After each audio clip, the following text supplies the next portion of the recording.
الحمد للہ وکفا وسلام علی عبادہ الذین اصطفیٰ. کب تک ہے؟ بزرگوں اور بھائیوں، ماہ مبارک بیت گیا، رمضان شریف کا مہینہ گزر گیا، اور آج عید کا دن آیا، خوشی کا دن آیا. عید کا ترجمہ خوشی ہم نے کر رکھا. عید کا ترجمہ خوشی نہیں ہے، لیکن لوگ ترجمے کچھ کے کچھ کرتے ہیں، پھر ان ترجموں کا اثر بھی ظاہر ہوتا ہے. جیسے شب براءت، اس کا ترجمہ لوگوں نے کر دیا شب برات، شادی کی برات. پھر دنیا بھر کے ڈھونگ ہوتے ہیں اس میں، حالانکہ اصل لفظ تھا براءتن، اللہ سے جہنم سے رستگاری حاصل کرنے کی رات. براءت کی یہ معنی ہے. اب براءت کا برات بن گیا اور لفظ بدل گیا تو بات کہیں سے کہیں پہنچ گئی. حالانکہ اس رات میں انفرادی طور پر، شخصی طور پر اپنے اپنے گھروں میں اللہ توفیق دے اتنی عبادت کرو، اور اپنے اموات کے لیے دعا کرو، دعائے مغفرت کہ اللہ ان کی بخشش کرے، اور اپنے لیے بھی دعا کرو. حدیثوں میں جب بھی اموات کے لیے دعا آتی ہے تو پہلے اپنے لیے آتی ہے، پھر دوسرے کے لیے. آپ قبرستان جائیں تو کہیں گے السلام علیکم اہل القبور یغفر اللہ لنا ولکم انتم سلفنا ونحن بالاثر. سلامتی ہو تم پر اے قبر والو، السلام علیکم اہل القبور. اللہ ہماری مغفرت کریں اور تمہاری مغفرت کریں.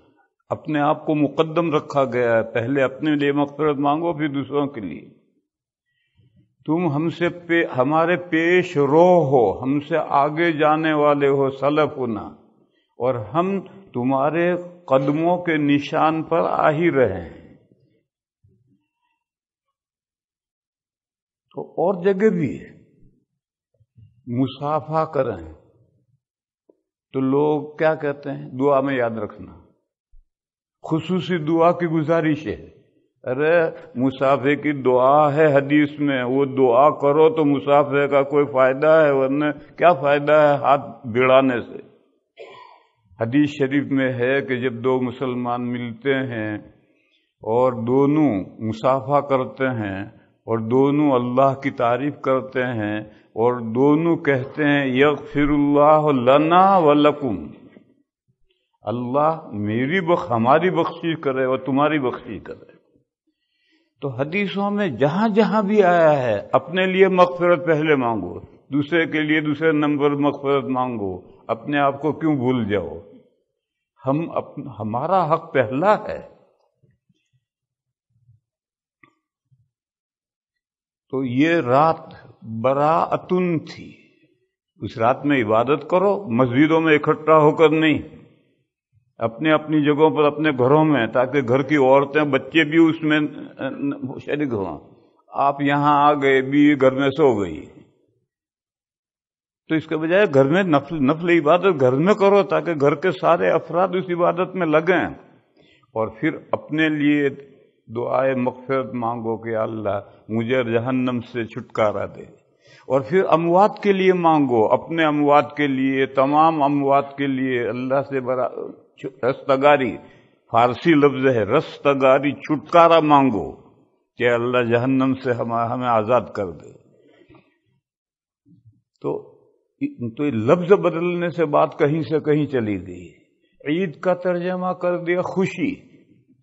تو جاؤ بازار میں جا کر کے کیا تماشے ہو رہے ہیں. ابھی مجھے کسی نے بتلایا ایک جگہ پر، نام وہاں مجھے محلے کا اسٹریٹ کا یاد نہیں ہے، وہاں پولیس کی 40 گاڑیاں کھڑی، اور کہا میں نے کہا اتنی ساری پولیس کی وہاں کیا ضرورت؟ کہاں جھگڑا ہوتا ہے، عورتیں مرد سب وہاں بازار میں اکٹھا ہوتے ہیں اور کسی نہ کسی کا سر ضرور پھوٹتا ہے۔ اب یہ عید کا ترجمہ بدل دیا تو بات کہیں سے کہیں چلی گئی۔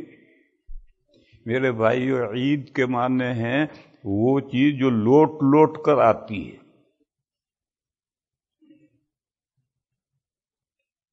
آج عید آئی، انشاءاللہ سال بھر کے بعد پھر لوٹ کر ہی آئے گی، پھر سال بھر کے بعد لوٹ کر آئے گی۔ اوکیزن، خاص موقع جو لوٹ لوٹ کر آتا ہے، یہ عید کا ترجمہ ہے۔ نبی پاک صلی اللہ تعالی علیہ وسلم جب مدینہ میں تشریف لائے تو وہاں کے مشرکین 2 دن اچھلتے کودتے تھے، جیسے ہندوستان کے ہندو دیوالی اور ہولی، ان 2 میں وہ طوفان بدتمیزی کرتے ہیں، اچھلتے کودتے ہیں۔ تو مدینہ میں مشرکین کے بھی کھیلنے کے 2 دن تھے۔ نبی پاک صلی اللہ تعالی علیہ وسلم نے مسلمانوں سے فرمایا کہ ان کے 2 دنوں کے بدلے میں اللہ نے تمہیں 2 دن دیے ہیں۔ ایک یہ دن رمضان کے ختم پر اور ایک عید الاضحیٰ میں، یہ ان مشرکین کے 2 دنوں کے بدلے میں یہ 2 دن دیے ہیں۔ اور فرمایا کہ ہمارا پہلا کام ان 2 دنوں میں اللہ کا شکر بجا لانا ہے۔ عید کی 2 رکعتیں، 2 رکعتیں عید کے دن شروع ہوتے ہی سب سے پہلے ہمیں عبادت کرنی۔ کھیل کود کا دن نہیں ہے، یہ اللہ کا شکر بجا لانے کا دن ہے۔ آج تقریر نہیں کر رہا، میں چند الگ الگ باتیں کر رہا ہوں جن کو یاد رکھو۔ یہ ایک بات پوری ہوئی، الحمدللہ جو لوگ تماشا کرنے والے ہیں وہ کرتے ہیں، وہ بھی اپنے آپ کو مسلمان کہتے ہیں، سارے تماشے کرتے ہیں۔ آپ اللہ کے فضل سے ہم اللہ کا شکر بجا لانے کے لیے 2 گانے عید ادا کرنے کے لیے یہاں اکٹھا ہوئے ہیں، اس پر ہم اللہ کا شکر بجا لاتے ہیں۔ الہی تیرا کرم ہے کہ تو نے یہ دن ہمیں نصیب فرمایا، اور آگے بھی ہمیں یہ دن بار بار اللہ ہمیں نصیب فرمائے، ایسی ہم دعا کرتے ہیں۔ دوسری بات، مسلم شریف کی حدیث ہے۔ آپ جانتے ہیں کہ بخاری شریف کے بعد مسلم شریف کا نمبر ہے صحت میں، اس میں کوئی سند کمزور نہیں ہوتی ہے، مسلم شریف کی حدیث ہے۔ پاکستان میں ایک مولانا صاحب نکلے ہیں زرولی، وہ جو باتیں کہتے ہیں مت سنو اسے۔ جو حدیث میں ہے، مسلم شریف کی حدیث ہے کہ من صام رمضان ثم اتبعہ بست من شوال کان کصوم الدہر، فرمایا جس نے رمضان کے روزے رکھے پھر اس کے پیچھے لایا شوال کے 6 روزے۔ عید کا روزہ تو حرام ہے، پھر پورا مہینہ ہے، اس مہینے میں 6 روزے رکھنے ہیں۔ بہتر یہ ہے کہ دوسری تاریخ سے اگر آپ روزے شروع کر دیں تو آسانی سے 6 روزے پورے ہو جائیں گے، اور اگر آپ نے کہا آج رکھوں گا کل رکھوں گا آج رکھوں گا کل رکھوں گا تو شاید شوال میں 6 روزے پورے نہ ہوں۔ لیکن جو بھی شوال میں 6 روزے رکھ لے، کنٹینیو ضروری نہیں ہے، متصل ضروری نہیں ہے۔ تو نبی پاک صلی اللہ تعالی علیہ وسلم نے فرمایا کہ اس نے گویا زمانے بھر کے روزے رکھا، زمانے بھر کا روزہ رکھا۔ من صام رمضان، جس نے رمضان کے روزے رکھے، ثم اتبعہ بست من شوال، پھر اس کے پیچھے شوال کے 6 روزے لایا، کان کصوم الدہر، وہ رمضان کے روزوں، وہ زمانے بھر کے روزوں کے مانند ہوگا۔ شریعت کا ضابطہ ہے جو اسی امت کو دیا گیا ہے، گزشتہ امتوں کو نہیں دیا گیا، کہ 1 نیکی کرو 10 گنا ثواب۔ قرآن میں جگہ جگہ یہ ضابطہ آیا ہے، اور یہ ضابطہ حدیث میں یہ بیان کیا گیا کہ یہ ضابطہ اللہ نے اسی امت کو دیا ہے۔ اور یہ دیا کب؟ جب 50 نمازیں فرض ہوئی معراج میں، پھر وہ 50 گھٹا کر کے 5 کر دی، اس وقت یہ ضابطہ اللہ نے عنایت فرمایا کہ تم 5 نمازیں پڑھو، 50 نمازوں کا ثواب ملے گا۔ 5 کو 10 سے ضرب دے دو تو 50 ہو جائیں گے، ملٹیپل کر لو تو 50 ہو جائیں گے۔ یہ ضابطہ نماز کے تعلق سے اللہ تعالیٰ نے عنایت فرمایا تھا، پھر یہ ضابطہ عام کر دیا۔ اس امت کے لیے کوئی بھی نیکی کرے تو اس کا 10 گنا ثواب ہے۔ اسی ضابطے سے رمضان کے 30 روزے کہ اگر 29 ہوں تو بھی 30۔ ایک حدیث شریف ہے، شہرا عید لا ينقصان، عید کے جو 2 مہینے ہیں ان 2 مہینوں میں ثواب گھٹتا نہیں۔ اس میں سے ایک عید کا مہینہ ہے۔ یہ عید تو شوال میں آئی مگر اس کو رمضان میں سمجھا جاتا ہے، اس کا ثواب گھٹتا نہیں ہے، یعنی 29 دن ہو یا 30 دن ہو، ثواب 30 دن کا ملتا ہے۔ تو 30 دن تو یہ ہو گئے، اور 6 دن شوال کے 36 روزے ہو گئے۔ اب 10 سے ملٹیپل کرو تو 360 ہو جائیں گے۔ یوں گویا اس نے زمانے بھر کے روزے رکھے۔ اس لیے میرے بھائیو، اللہ جس کو توفیق عطا فرمائے وہ اس گولڈن چانس کو حاصل کرے۔ اب شوال کا مہینہ آ رہا ہے، اس میں 6 روزے رکھو تو گویا آپ نے ہمیشہ روزہ رکھا، ایسا ہو جائے۔ اور میں نے کہا کہ یہ مسلم شریف کی حدیث ہے، اور فلاں حضرت جو کچھ کہتے ہیں اس سلسلے میں ان کی باتیں مت سنو، اللہ کے رسول کی بات سنو۔ مسلم میں روایت ہے، اور مسلم کا درجہ بخاری کے بعد دوسرا درجہ مسلم شریف کا ہے۔ تیسری بات، آپ حضرات سبھی جانتے ہیں اور عمل بھی کیا ہوگا کہ آج صدقۃ الفطر واجب ہوتا ہے۔ صبح صادق ہو گئی صدقۃ الفطر واجب۔ حضرت امام شافعی علیہ الرحمہ یہ فرماتے ہیں کہ رمضان کا آخری روزہ، چاہے وہ 29 کا ہو چاہے 30 کا ہو، مغرب کے وقت آخری روزہ کھلا، اس وقت صدقۃ الفطر واجب ہوتا ہے۔ لیکن حضرت امام اعظم یہ کہتے ہیں کہ نہیں، اس وقت نہیں، صبح صادق ہو گئی، شوال کی 1 تاریخ کی صبح صادق ہو گئی، عید کا دن آ گیا، صبح صادق ہوتی، اس وقت صدقۃ الفطر واجب ہوتا ہے۔ اس اختلاف کا اثر کہاں پڑے گا؟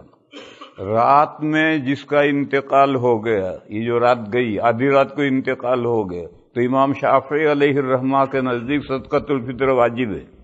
امام ابو حنیفہ کے نزدیک واجب نہیں ہے، کیونکہ صبح صادق کے وقت وہ زندہ نہیں ہے۔ رات میں بچہ پیدا ہوا، امام شافعی علیہ الرحمہ کے نزدیک صدقہ فطر واجب نہیں ہے، کیونکہ جب سورج غروب ہوا اس وقت تو دنیا میں نہیں تھا، آدھی رات کو پیدا ہوا۔ اور امام ابو حنیفہ علیہ الرحمہ کے نزدیک صدقۃ الفطر واجب ہوگا، کیونکہ صبح صادق کے وقت وہ موجود ہے۔ بہرحال آج صدقۃ الفطر واجب ہوتا ہے، اور یہ صدقۃ الفطر روزوں کی تطہیر بھی ہے اور غریبوں کا تعاون بھی ہے۔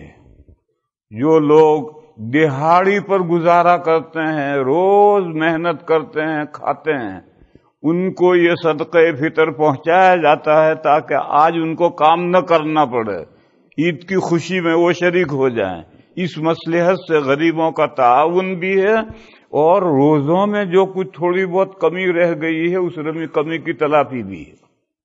اس لیے آپ حضرات نے میں سے اکثر نے تو صدقۃ الفطر ادا کر دیا ہوگا، لیکن اگر نہ کیا ہو تو بھی مسئلہ سمجھو۔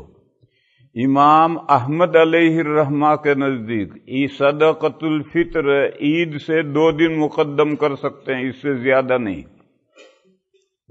یعنی 28 29 تاریخ رمضان میں صدقۃ الفطر دے سکتے ہیں، اس سے اوپر نہیں دے سکتے۔ حضرت امام شافعی علیہ الرحمہ کے نزدیک رمضان لگا اب صدقۃ الفطر ادا کر سکتے ہو، اس سے پہلے نہیں۔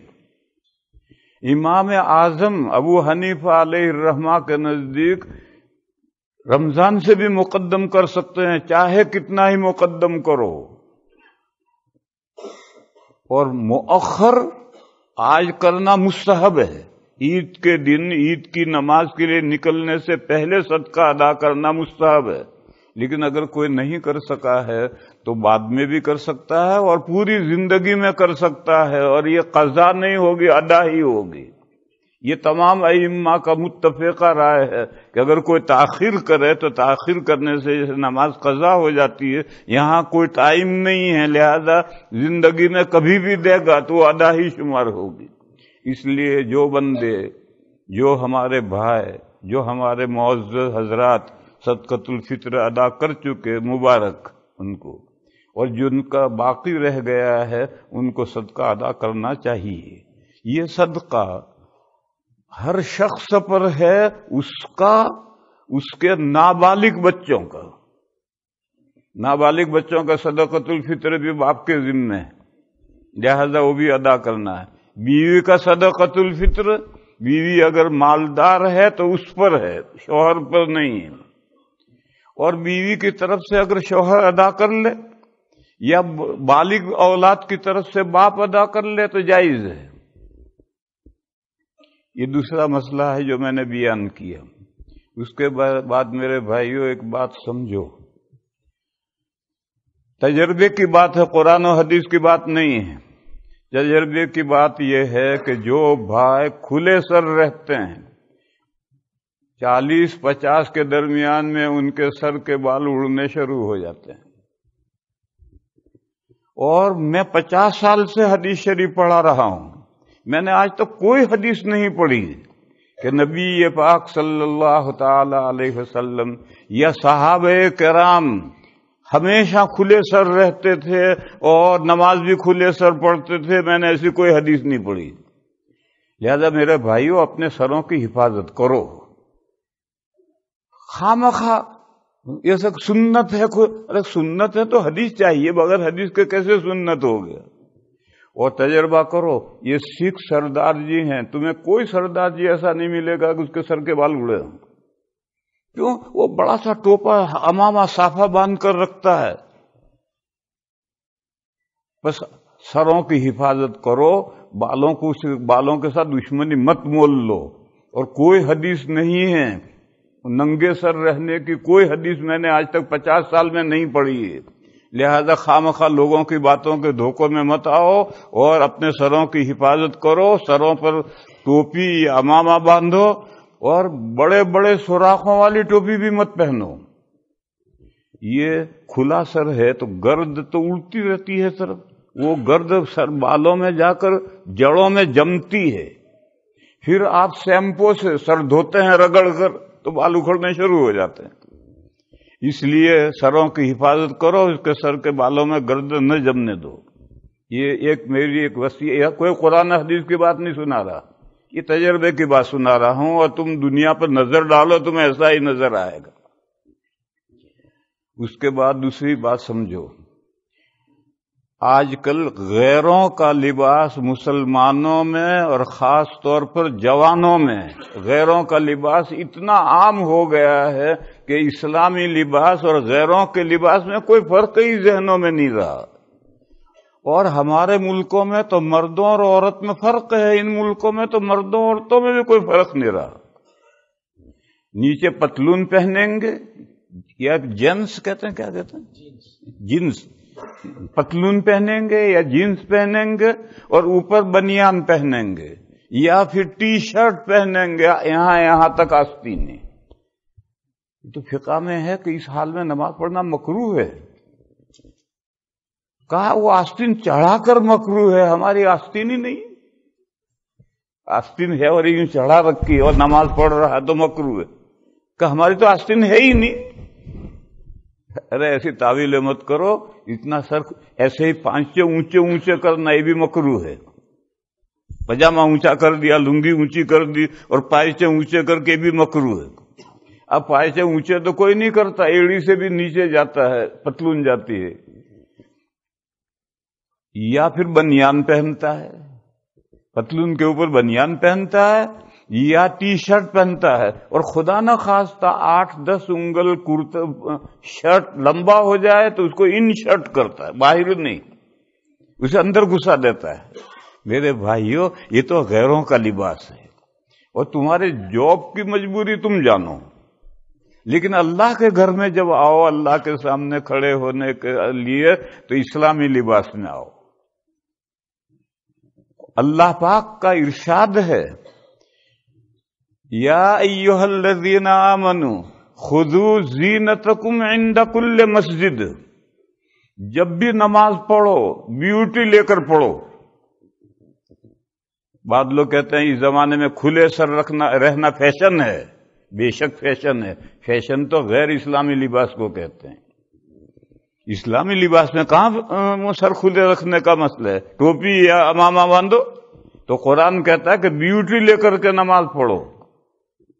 ایک صاحب ہمیشہ اپنی وائف کو لے کر کے آتے تھے نماز پڑھنے، تو کسی نے پوچھا بھئی تم اکیلے کبھی نہیں آتے ہو، وائف کو لے کر آتے ہو؟ کہ اللہ کا حکم ہے۔ ان کی وائف کا نام تھا زینت، تو کہا اللہ نے کہا ہے کہ زینت لے کر کے پڑھو نماز، تو اپنی وائف کو زینت کو لے کر ہمیشہ آتے تھے۔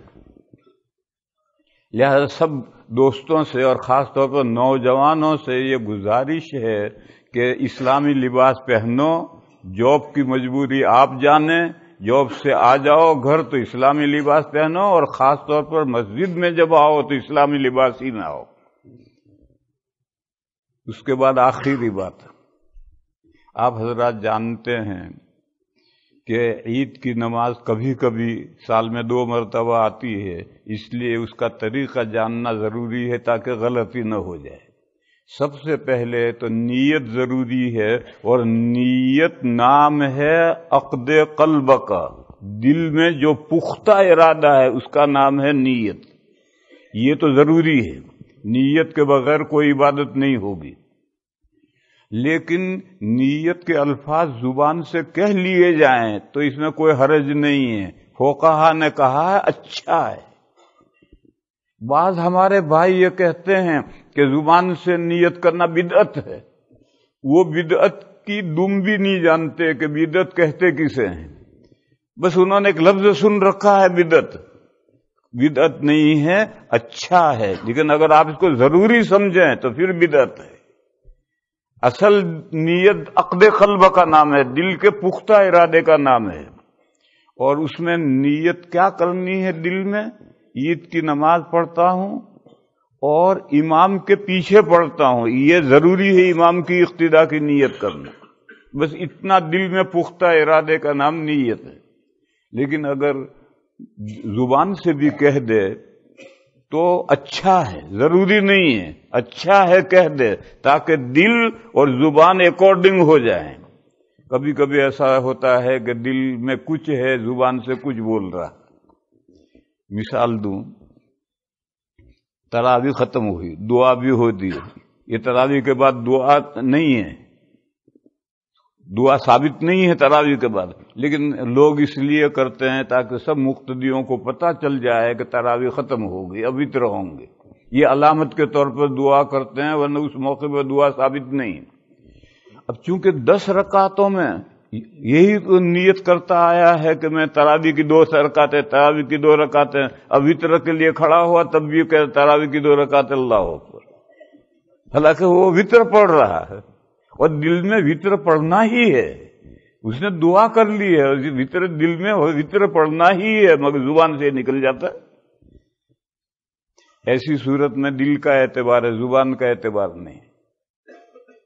ایک آدمی دوپہر کو ظہر کی نماز پڑھنے گیا تو یہ دل میں یہ زبان سے کہنے بجائے کہ میں ظہر پڑھتا ہوں، ظہر کی 4 رکعت پڑھتا ہوں، اس نے کہہ دیا میں 4 سنتیں پڑھتا ہوں، کہہ دیا میں 4 عصر پڑھ رہا ہوں، تو زبان سے نکلے ہوئے الفاظ کا اعتبار نہیں، دل میں جو ہے اس کا اعتبار۔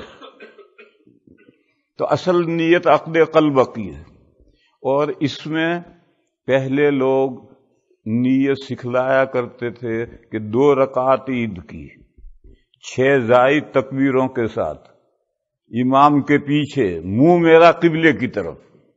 پتہ نہیں یہ کہاں سے لائے تھے لوگ، ارے بھائی عید کی تو 2 ہی رکعتیں ہیں، ظہر میں پڑھتا ہوں یہ کہنا ضروری ہے، لیکن ظہر کی 4 رکعتیں پڑھتا ہوں یہ کہنا کیا ضروری ہے؟ ظہر کی تو 4 ہی رکعتیں ہیں، اور 6 زائد تکبیروں کے ساتھ اس کی کیا ضرورت ہے؟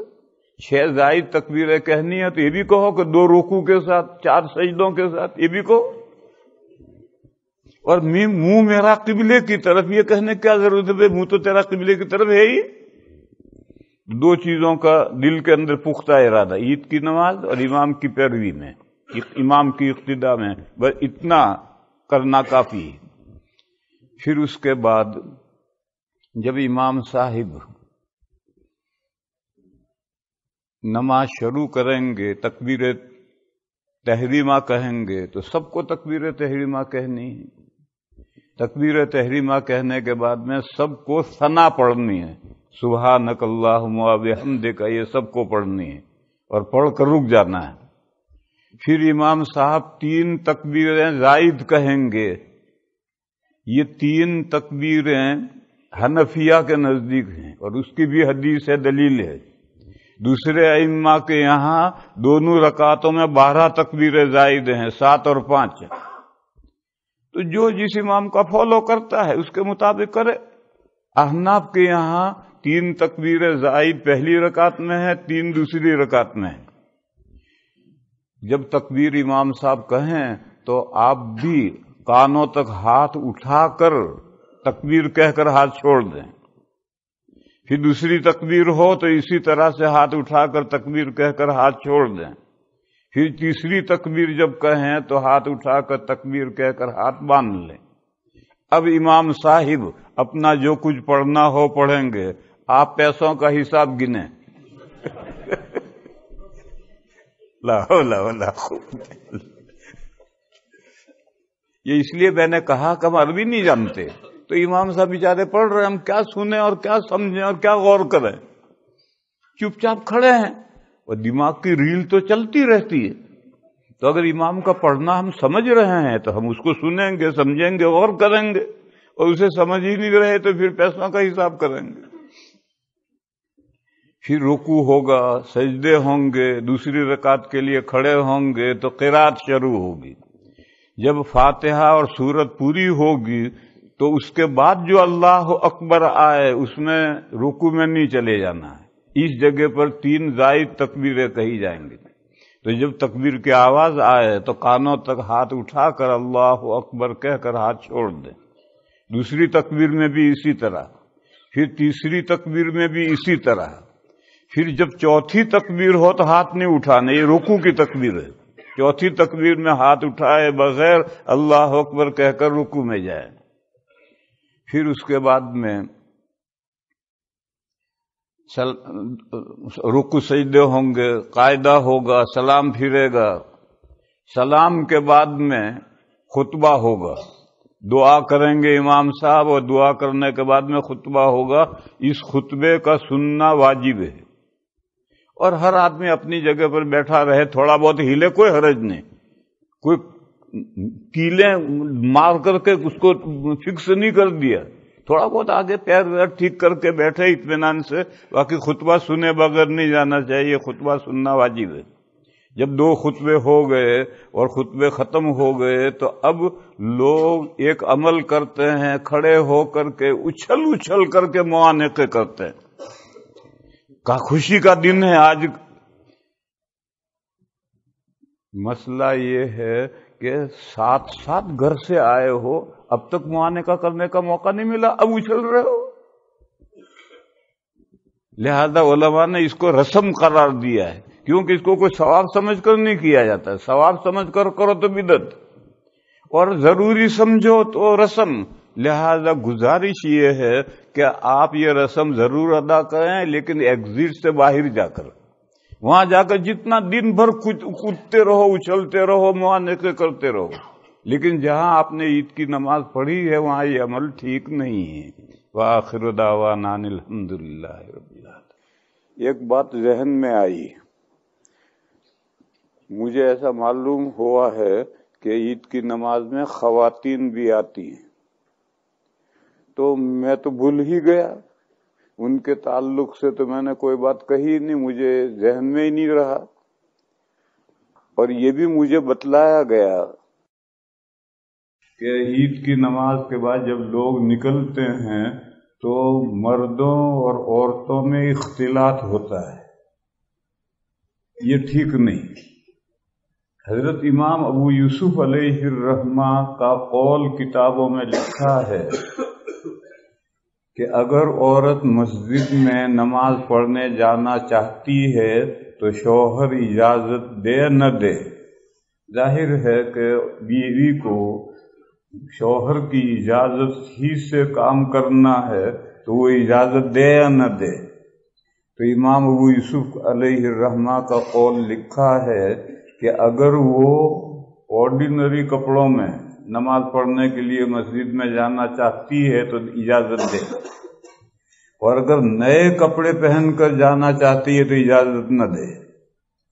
یہ امام ابو یوسف علیہ الرحمہ کا قول لکھا ہے، اور وجہ یہ لکھی ہے کہ اگر وہ جو گھر میں کپڑے پہنتی ہے اسی کپڑوں میں جا رہی ہے تو نماز پڑھ، یہ عید کی بات نہیں کہہ رہا، پانچوں نمازوں کی بات کہہ رہا ہے۔ آرڈینری کپڑے جو پہنتے ہیں وہ پہن کر جا رہی ہے تو نماز پڑھنے جا رہی ہے، اور اگر نیا جوڑا زیب تن کر کے جا رہی ہے تو اپنے حسن کا، بیوٹی کا مظاہرہ کرنے جا رہی ہے تو اس کو منع کر دینے جانے دے، اور آرڈینری کپڑوں میں جائے تو جانے دے۔ مگر عورتیں کہاں مانتی ہیں کہ آپ تو نیا جوڑا پہن کے جا رہے، میں کیوں پرانا پہن کے جاؤں؟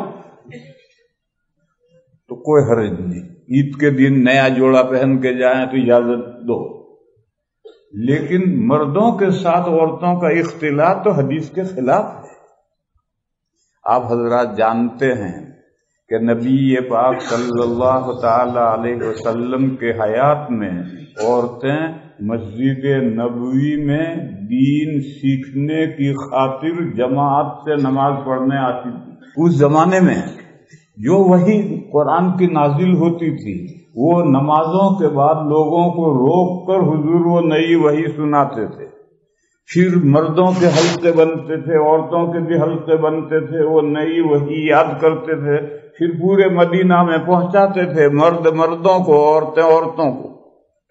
تو اصل مقصد دین سیکھنے کے لیے وہ مسجد نبوی میں آتی تھی، کیونکہ مرد اگر ہیں اور انہوں نے نیا قرآن یاد کر لیا تو گھروں میں عورتوں کو کون پہنچائے گا؟ تو عورتیں بھی آتی تھی اور وہ نیا قرآن یاد کر کے عورتوں تک پہنچاتی تھی۔